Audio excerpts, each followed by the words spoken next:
Bienvenidos amigos y amigas, nuevamente estamos con ustedes aquí en Cruzando Fronteras y hoy vamos a cruzar muchas fronteras, fronteras internas y también fronteras geográficas. Es un programa en el que vamos a viajar, en el que trataremos un tema muy importante como es el de las emociones y en el que les invito a relajarnos.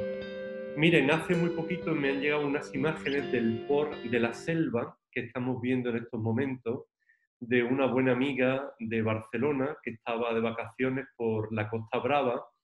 Y la verdad que estas imágenes que estamos viendo, y que incluso les invito a que escuchen un poco el mar de fondo,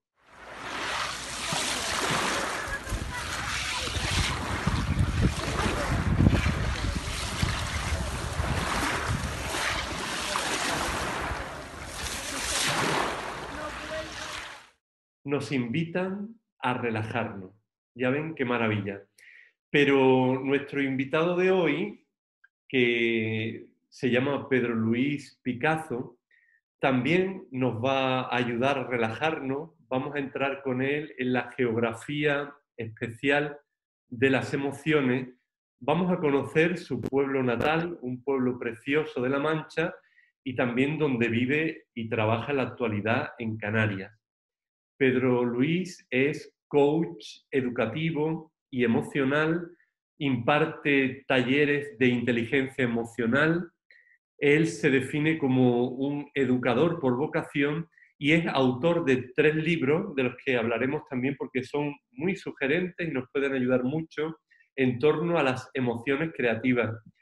Pedro, encantado de que estés con nosotros en Cruzando Fronteras.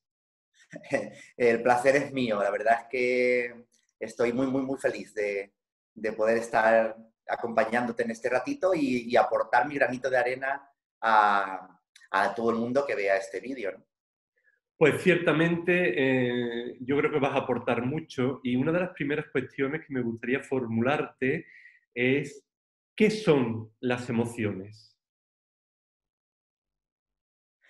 Pues mira, hay mucho escrito y hay mucha teoría y vamos, sobre las emociones.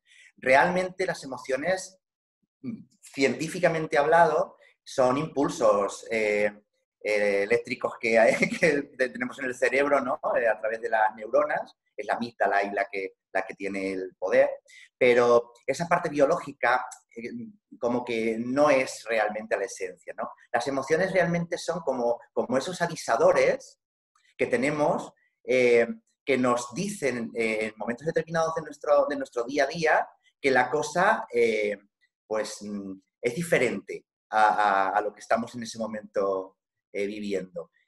Nos advierte, nos avisa, tanto en lo positivo como en lo negativo, de que la realidad en la que estamos viviendo o la realidad que creemos que estamos viviendo, pues que ha cambiado. Entonces, pues nos previenen, nos activan, nos hacen estar de una manera diferente, preparándonos, adaptándonos a la nueva situación.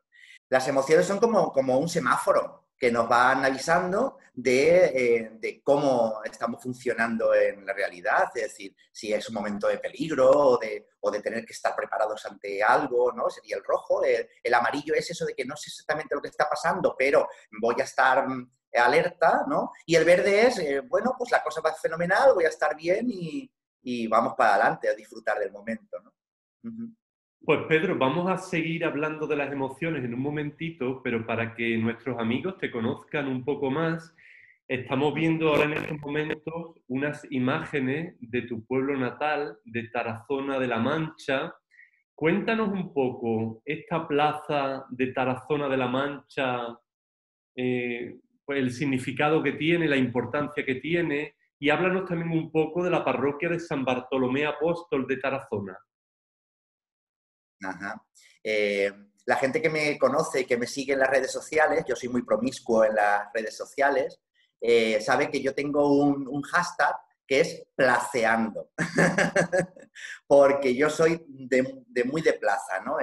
Y de ir a tomar café a la plaza y tal. Bueno, pues las dos plazas, pero concretamente la de Tarazona de la Mancha, es una de las plazas mayores de España, que están incluidas dentro de las mejores plazas mayores de España. Es una plaza castellana, de estilo manchego, todo con balcones de madera, es muy pequeñita, pero es espectacular y es conjunto histórico, es una plaza que está metida dentro del conjunto histórico.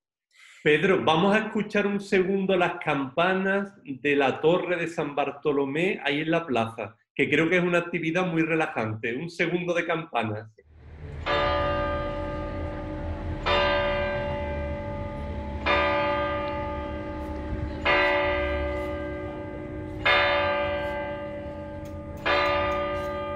En esta plaza está la parroquia de San Bartolomé Apóstol y es una iglesia que está construida en estilo renacentista, con un pedazo de torre impresionante, y por dentro ahora mismo es muy vistosa, pero está vacía o casi vacía, porque en la Guerra Civil Tarazona de la Mancha fue centro de las brigadas internacionales y todo el patrimonio se quemó, se destruyó. Pero aún así merece la pena entrar. Para mí es mucho más que arte, es decir, yo ahí ha sido donde me han bautizado, he tomado la comunión, la confirmación, y donde he trabajado durante muchísimos años y sigo trabajando. Pedro, vamos también ahora a dar un saltito y nos vamos a ir a las Islas Canarias, a Tenerife, donde tú vives en Icod de los Vinos, y estamos viendo ahora un drago milenario. Cuéntanos algo de Icod de los Vinos. Muy bien, pues sí, soy tarazonero por nacimiento, pues soy codense por residencia y ya, si me apuras, casi adoptado por el pueblo. Icod de los Vinos es un pueblo que está al norte de la isla de Tenerife, es un pueblo grande, es un pueblo grandecito, y casi todos los turistas y casi todo el mundo que va a Tenerife va a Icod de los Vinos, porque ahí está el drago milenario. ¿Qué es el drago milenario? Es uno de los dragos, que es una planta, no es un árbol, de esa zona geográfica. Pero este drago concretamente es que es el más viejo, el más antiguo que hay en todas las Islas Canarias, y yo a lo mejor me atrevo a decir en toda la zona, ¿no? Y es espectacular. Por cierto, que ayer mismo me llegaron imágenes de que ha florecido. Y en Icod está la costumbre que dicen que cuando el drago florece es que va a ser un año bueno.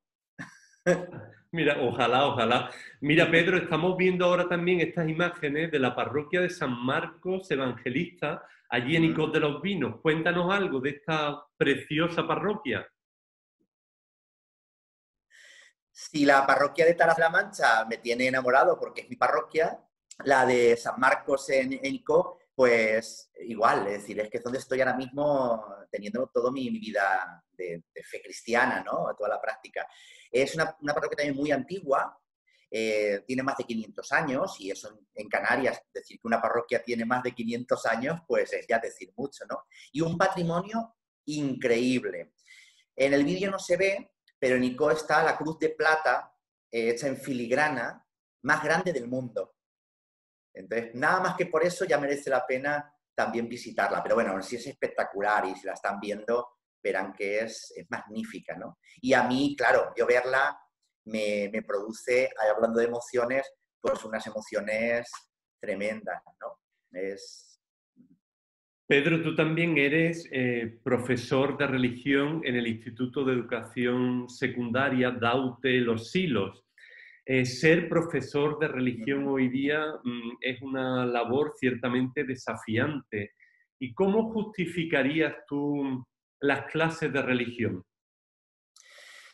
Yo soy de los docentes que apuesta por la educación integral. Y cuando hablamos de educación integral, que se nos llena la boca y parece como que es algo moderno y tal, innovador, en realidad no es así. Es decir, la educación tiene que ser totalmente integral y que trabaje todos los ámbitos de la persona. Y también el ámbito trascendental, el ámbito espiritual, el ámbito religioso, porque es parte fundamental del ser humano. no se puede dejar la formación del alumnado sin esa parte tan... Y no hablamos de fe, estamos hablando de conocer, de esa relación entre fe y cultura. Y aunque los alumnos no practiquen, no sean creyentes, etcétera, etcétera, es imprescindible el saber que existe esa parte tan importante del ser humano. Y yo por eso apuesto por la asignatura de religión 100%. Eso sí, con profesorado de religión preparado, innovador y que esté siempre, pues eso, dando lo mejor de sí, ¿no?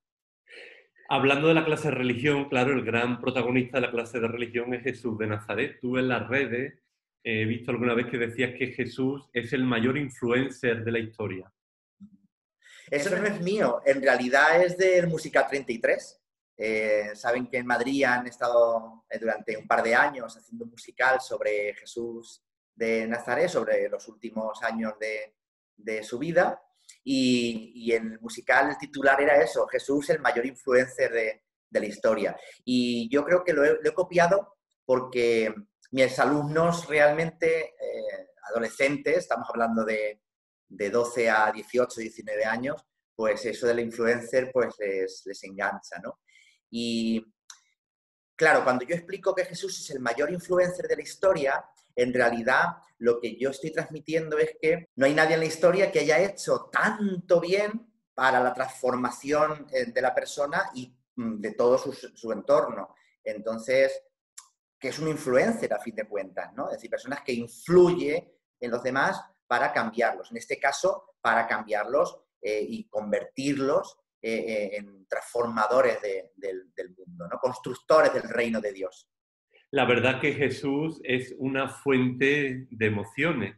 Y volviendo a nuestro tema de hoy, me gustaría que nos explicaras un poco cómo son tus talleres de emociones creativas. Yo doy talleres a cualquier docente, sea de religión o sea de cualquier materia, a formadores, a catequistas, a familias incluso también. Y digo esto porque realmente es labor de toda la sociedad el ser formadores, ¿no? El transmitir.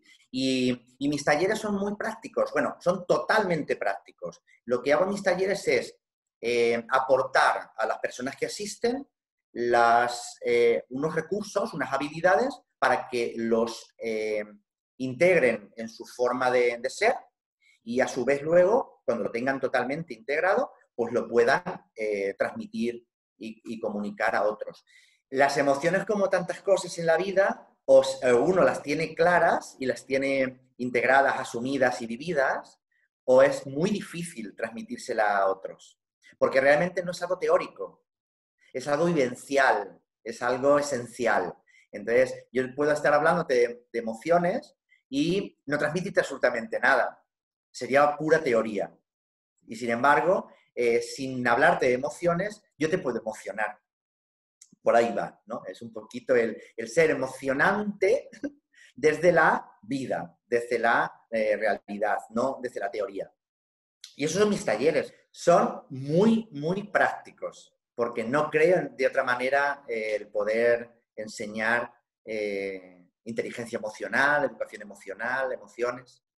Y hay una parte de los talleres que a mí me parece que es muy, muy, muy chula, diría yo, muy interesante, que es la herramienta de relajación y el diario de sentimientos. ¿En qué consiste esto? Realmente es la estrella de todo mi proyecto. Todo mi proyecto emocional parte y sale del diario de sentimientos. El diario de sentimientos que no se puede hacer como un diario normal, sino previamente hay que hacer un momento de relajación, concentración, y los que somos creyentes, pues oración, meditación. ¿Por qué digo esto? Porque el diario de sentimientos es una herramienta para expresar absolutamente todo lo que estoy en ese momento viviendo, sintiendo, pensando. Es como una especie de herramienta para poder expresar el aquí y el ahora, cómo estoy, cómo me encuentro, qué necesito, para qué estoy haciendo, qué tengo que mejorar, qué tengo que gestionar. es un poco como una realidad que se me hace consciente. También la espiritual. Por eso es tan importante hacer ese momento de relajación, concentración y oración, porque en realidad es lo que te va a hacer conectar contigo mismo, con lo esencial, para luego poder expresarlo por escrito. Tiene que ser por escrito, pero por escrito a mano, es decir, no puede ser digital. Bueno, hay una manera, y es esos móviles y esas tablets que tienen lápiz, pero lápiz de escribir, ¿vale? Entonces, pero tiene que ser así, no es cosa mía, ¿vale? Esto es cosa de un gran psicólogo, que es Pennybaker, es americano, James Pennybaker, y este señor habla de la importancia de la escritura emocional. Y yo lo descubrí hace unos cuantos años, muchos años, y es muy, muy potente. En el mero hecho de escribir, ya tu cerebro comienza primero a ser consciente de cómo estás, cómo te sientes, incluso qué está sucediendo en tu vida, pero también empieza a poner remedio, empieza a gestionar, empieza a plantearse qué puedo hacer. Solamente con escribirlo. Y esto dice una gran educadora, voy a poner educadora, que es Elsa Punset, que esto no es magia, esto es inteligencia emocional, ¿no? Bueno, pues la escritura emocional y en la herramienta que yo regalo, que es el diario de sentimientos, es muy, muy, muy potente. Son preguntas fijas, pero luego tú puedes incluir cualquier otra pregunta que te esté en este momento rondando en tu cabeza. En las prácticas que yo hago, las preguntas finales van en relación con la práctica. Por ejemplo, estamos hablando de autoconcepto, pues a lo mejor al final sería ¿cómo ando de autoconcepto? ¿Me conozco a mí mismo? ¿Qué partes de mí no...? Añades un par de preguntas más, pero no tiene que ser una redacción gigantesca. Y hay un truco también del diario de sentimientos que es tunearlo. ¿Y qué es eso de tunearlo? Pues dibujar en él, colorear, subrayar, en muchos colores. Porque lo que estamos haciendo es trabajando los dos hemisferios del cerebro, el lógico-matemático y el creativo-artístico. Aunque hay ya neurocientíficos que hablan de más hemisferios, pero bueno, incluso lo ideal es trabajar con los dos a la vez. Y por eso digo lo de colorear, dibujar, subrayar con muchos colores, porque así lo que hacemos es trabajarlo. Muy potente esta herramienta, también para retiros espirituales. Yo ahora tengo una planteada que es el diario de viaje, o de vacaciones, porque pasaba las vacaciones y al final sí, tienes fotos y tal, pero el tener un diario de vacaciones es ser consciente del momento, ¿no? Y está muy bien, es una herramienta muy potente, muy potente. Pues vamos a seguir nuestra conversación y ahora vamos a meter un elemento de sorpresa a través también de un especialista, de un amigo tuyo, que va a hacerte una pregunta que yo creo que es muy, muy oportuna y que nos va a ayudar a seguir esta conversación. Vamos a escuchar. Hola Fernando, enhorabuena por tu nuevo programa, te deseo mucho éxito y agradecerte que me permitas esta pequeña sorpresa a Pedro. Me gustaría preguntarte, pues en todo este trabajo que realizamos, en el que compartimos formación, experiencias, tanto con jóvenes, con adultos, sobre el mundo interior, el mundo de las emociones, si realmente piensas que es un cambio que se produce simplemente una propuesta de promoción a nivel individual, o si estamos por el contrario traspasando lo que es más individual, lo que es una propuesta más egocéntrica, para llegar un poquito más allá y realmente convertir todo nuestro empeño en algo que trasciende lo que es la propia persona y que puede llegar realmente a transformar algo más que solo el individuo. Bueno, muchas gracias y espero tu buena respuesta. Pues fíjate que no me esperaba que fuera Mario, me esperaba, bueno, tengo tanta gente en el mundo de lo emocional, pero me alegra un montón que haya sido Mario, porque con él espero tener pronto algún proyecto conjunto. Él trabaja la interioridad y yo trabajo las emociones y son muy complementarios, ¿no? Es decir, me encantaría que ese proyecto que tenemos en mente se haga realidad pronto. Muchísimas gracias a Mario por participar en este vídeo. La pregunta para mí es la pregunta del millón. Es esas preguntas que hay que hacer, ¿no? La inteligencia emocional, y en mi caso, mi proyecto de inteligencia emocional, no es un proyecto de mirarse uno al ombligo. No es un proyecto de que el ego crezca y se te haga tan grande el ego que no quepas por las puertas, ¿no? No. Es un proyecto para, estando tú mejor, sintiéndote tú mejor, sabiendo el cómo estoy, cómo soy, cómo en este momento estoy viviendo mi vida, ir poco a poco siendo mejor persona para desde esa ser mejor persona transformarte a ti mismo, pero también aportar un granito de arena para el cambio de nuestro entorno más próximo. Ya veremos luego si llegamos más allá. Si llegamos a lo que nosotros abarcamos es suficiente.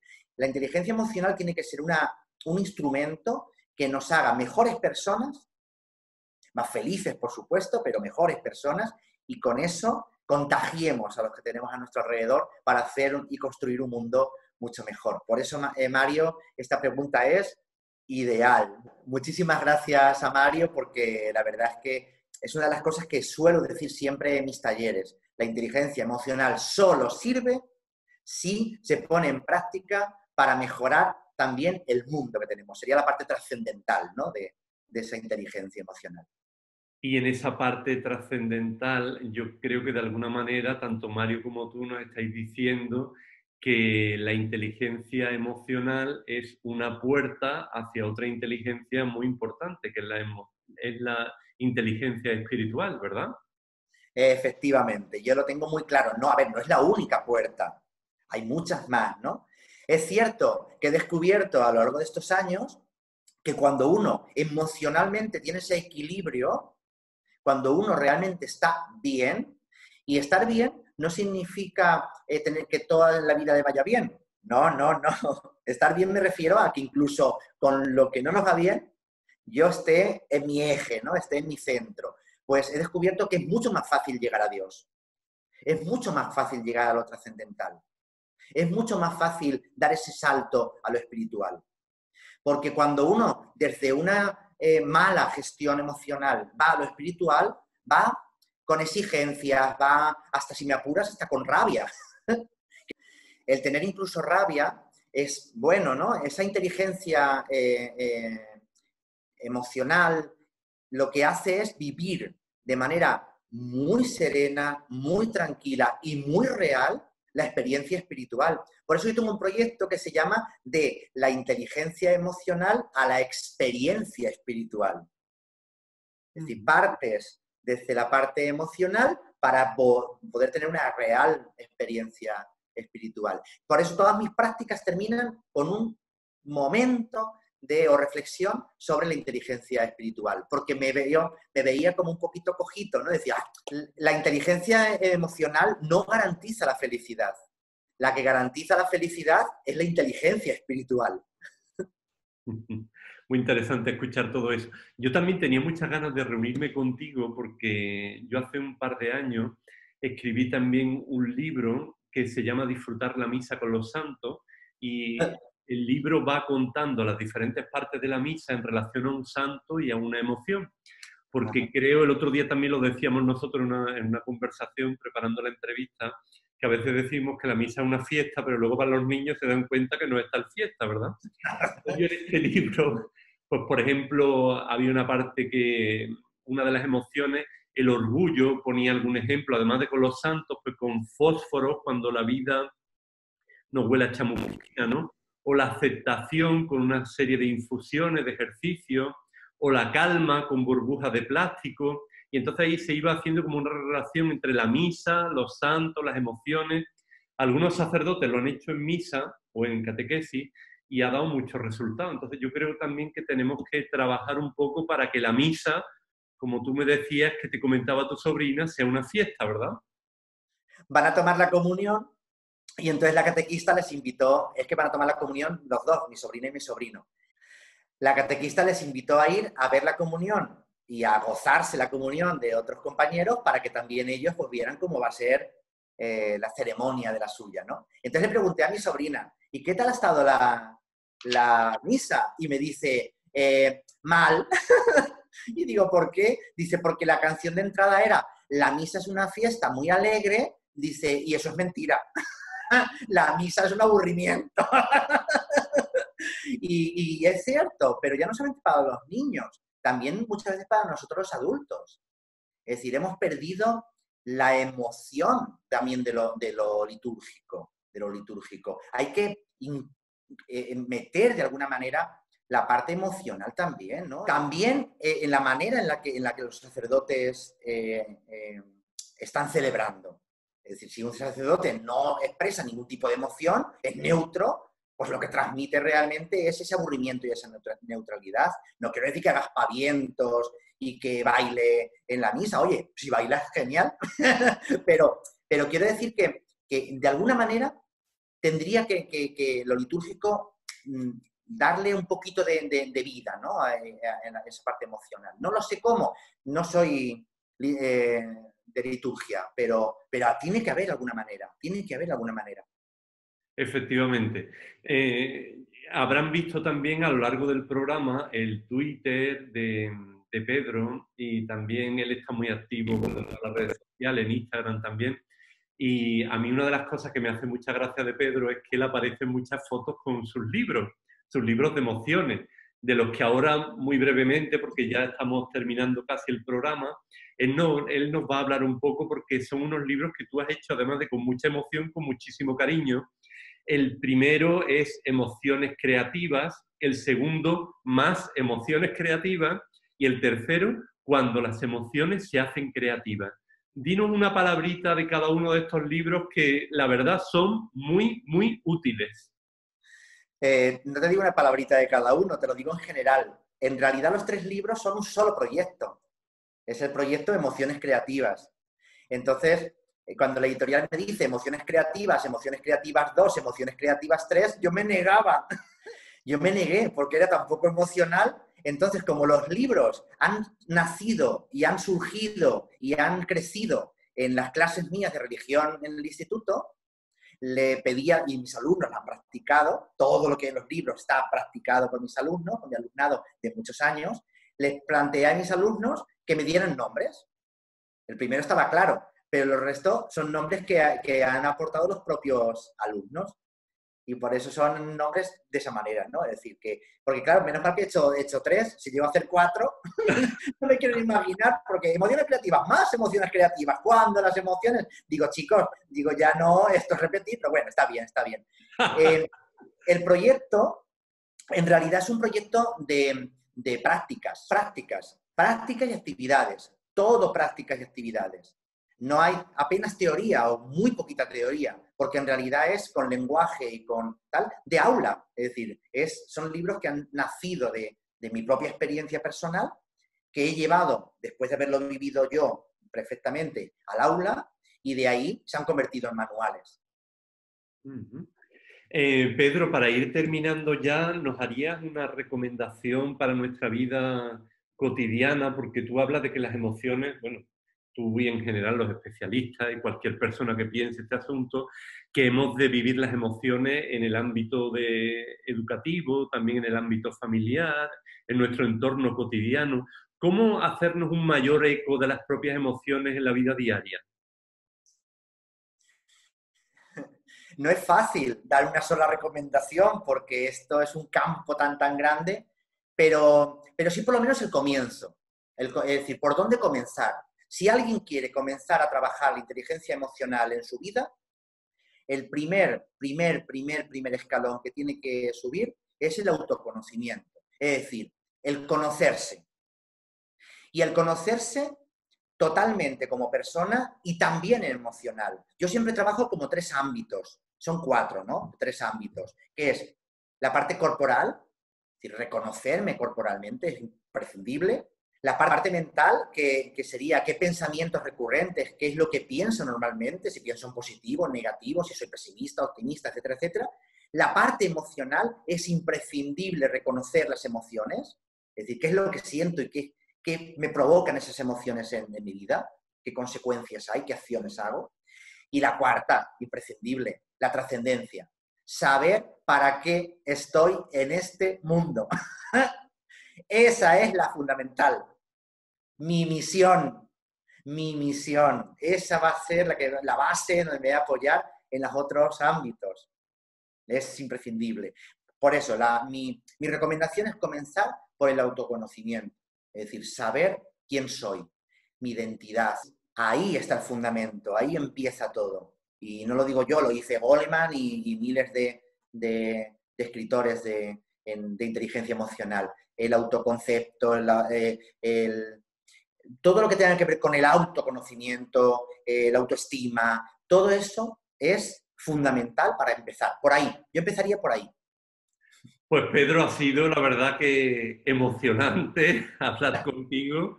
Creo que alguna vez más te invitaremos al programa porque aquí hay mucho tema que desarrollar y nos has dado muchas pistas para cuidar esta inteligencia emocional que todos tenemos y que podemos profundizar en ella pues muchísimo más. Así que muchísimas gracias, ha sido un placer tenerte en Cruzando Fronteras. Muchísimas gracias a ti, Fernando, porque para mí realmente ha sido un regalo, es un regalazo, ¿no? El poder estar aquí acompañándote y poder aportar mi granito de arena a tanta gente que a lo mejor en este momento pues dice, oye, pues a lo mejor es esto lo que me falta, ese plus que me falta en mi vida, puede ser por ahí. También en la parte espiritual hay veces que tienes que echar un poquito el vistazo hacia atrás y ver que a lo mejor tus carencias espirituales tienen mucho que ver con tus carencias emocionales. Y a lo mejor habría que en la iglesia y en las comunidades escarbar un poquito a ver si los problemas son emocionales y no son espirituales. Pues tal vez pues ya echaremos mano de tu experiencia y también de tu generosidad para seguir escarbando ahí en la emoción, en lo espiritual. Y este programa tiene también un objetivo que es cruzar fronteras, no solo geográficas o de temas de frontera, sino también esos temas más de nuestro propio interior, donde a veces tenemos fronteras inmensas que no somos capaces de atravesar. Así que hasta siempre, Pedro, mucho éxito con tus libros, con tus proyectos. Te seguiremos por las redes sociales y también en tu propia página, en tu blog, con todo lo que tú aportas. Así que 1.000.000 de gracias. Gracias a ti, muchísimas gracias y gracias a todo el mundo. Gracias. Pues ahora terminamos el programa con unas imágenes que son muy parecidas a las del inicio, porque después de esta charla con Pedro Luis es muy bueno relajarnos un poco y escuchar el mar. Y como les digo siempre, sean felices y hasta muy pronto.